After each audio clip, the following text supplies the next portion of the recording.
তো চলো বন্ধুরা, প্রথমে ভুবন বাদ্য করার নতুন গান শুনে তারপর ফানি কমেন্টগুলো পড়বো, তারপর হাসবো। চলো স্টার্ট। ও বাদামালা কি বাদাম খাওয়ালে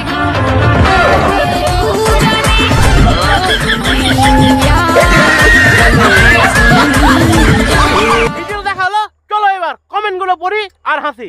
ভুবনের লাগাবার ধান্দা,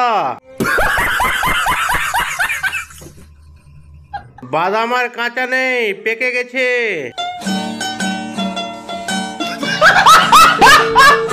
দিনের বেলা মালা নিয়ে হরি হরি আর রাতের বেলা বাদামের তেল বের করার ধান্দা করি। এইসব ঠিক না বাদাম বাবু, বয়স হচ্ছে, এসব থেকে অবসর নিয়ে গানে মন দেও। নিঃসন্দেহে তুই ঠিক কথা বলেছিস। গোষ্ঠী শুদ্ধ মুগ্ধ হয়ে গেল।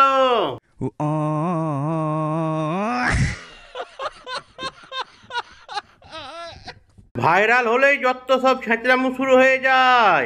মিথ্যে কথা। আমি ভাবলাম বাদাম খেয়ে প্রেগনেন্ট হয়ে গেছে। বলেন কি? कैसा लगा मेरा मजाक? একেই বলে অরিজিনাল বোকাচোদা।